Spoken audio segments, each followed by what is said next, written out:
Buenas tardes para todos los jurados. Mucho gusto, mi nombre es Camilo Venegas. Hice el diplomado en alta gerencia como opción de grado. Y bueno, mi ensayo es el siguiente. Análisis de los factores que incentivaron la innovación en la industria militar israelí luego de la guerra de Yom Kippur. El objetivo general de mi trabajo es comprender, mediante la revisión histórica, cómo se logró que en la década de los 70 Israel iniciara su camino a convertirse en una de las naciones con las fuerzas armadas mejor equipadas del mundo, y es que se consolida como una potencia militar no solamente regional, sino una de las industrias bélicas más importantes del mundo. Y es que luego de la guerra de Yom Kippur, los tomadores de decisiones pusieron todos sus esfuerzos necesarios en el mejoramiento de las Fuerzas Armadas para asegurar la supervivencia del Estado. Hoy en día, la industria de defensa de Israel representa el 25% de su producción y el 20% del empleo en el país. Antecedentes.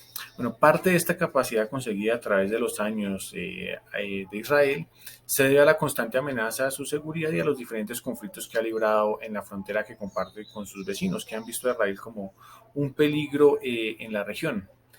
Es en 1948, en el año en que Israel se proclamó como un Estado oficialmente.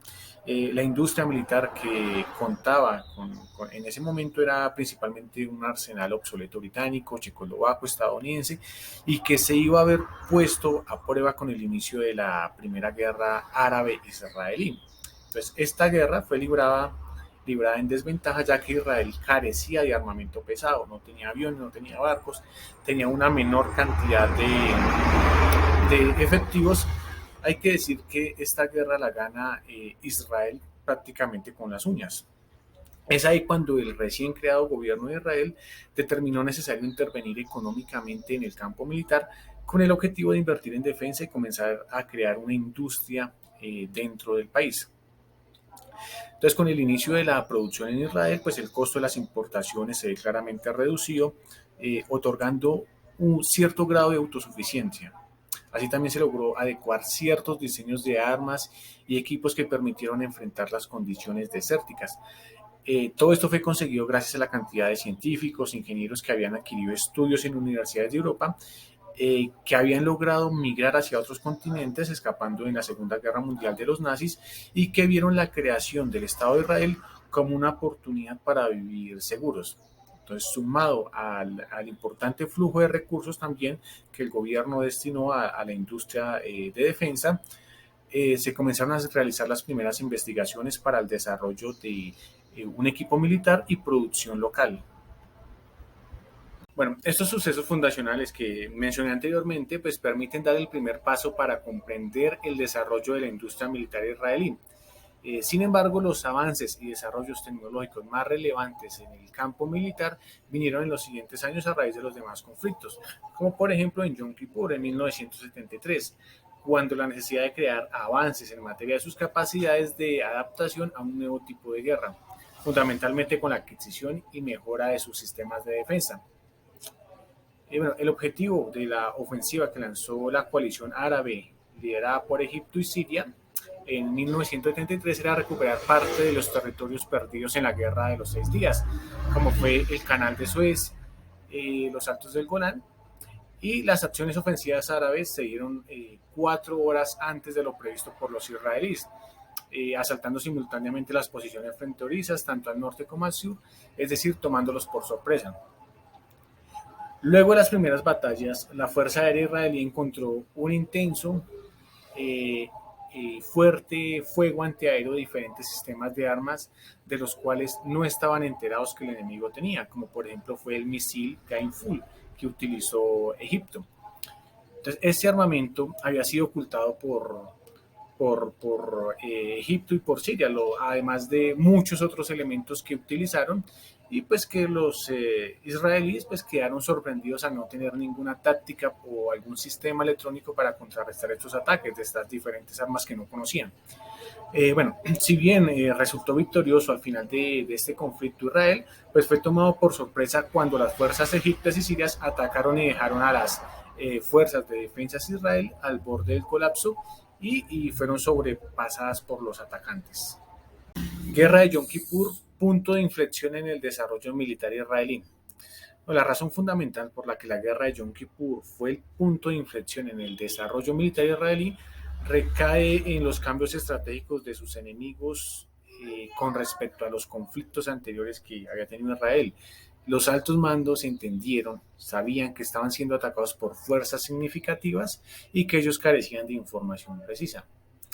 De esta manera se genera la necesidad más obvia, que es la modernización de su ejército, hasta tal punto que equipararan sus limitaciones en cuanto al número de efectivos y las capacidades disuasorias con mayor tecnología.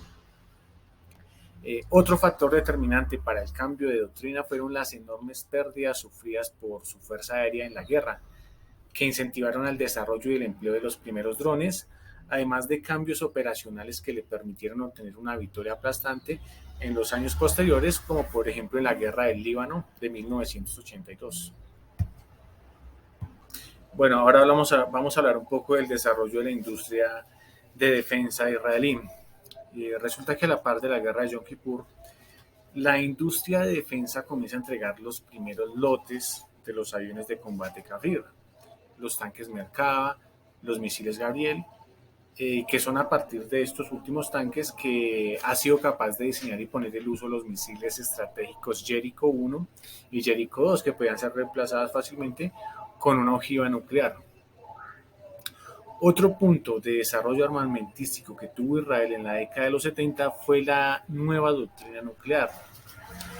Como bien sabemos, pues la disuasión, bien sea convencional o no convencional, es uno de los medios que ha empleado Israel para prevenir que sus adversarios lo ataquen, por lo que históricamente ha proyectado una imagen de fuerza mucho mayor que la de sus oponentes.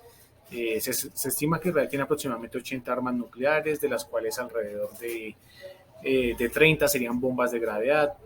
Por otro lado, también se cree que tiene 50 armas restantes que se encuentran preparadas para ser lanzadas a través de los misiles balísticos Jericho 2. Pues, sin embargo, esta estimación no es más que una especulación, porque según la base de los indicios, Israel continúa manteniendo su política tradicional al respecto de no confirmar ni tampoco negar sobre la posesión de armas nucleares. Bueno, en esta imagen podemos ver el desarrollo del Kafir. Esta es una de las aeronaves más representativas de la industria bélica en Israel. De esta manera, Israel es como logra adentrarse en la década de los 70 en los temas de ciberseguridad y ciberdefensa, que además de ser un eje fundamental para la defensa del territorio, también configura un creciente potencial para su economía. Es de esta manera que Israel ha logrado pasar de ser un importador de tecnología militar a ser un exportador a países como República Checa, que en la mitad del siglo era uno de los principales proveedores para Israel. Bueno, ya como conclusión, hoy en día las exportaciones de defensa de Israel alcanzaron un récord histórico. En 2010 de 7.200 millones de dólares, convirtiendo a Israel en uno de los 4 principales exportadores de armas del mundo. También es importante resaltar la gran capacidad que adquirieron sus Fuerzas Armadas luego del desarrollo alcanzado, que ha sido lo suficiente para proyectar su poder en la región, enfrentar la proliferación nuclear con su propio desarrollo de esta industria y de identificar y combatir el uso de armamento no convencional por parte de sus enemigos en razón de la defensa nacional.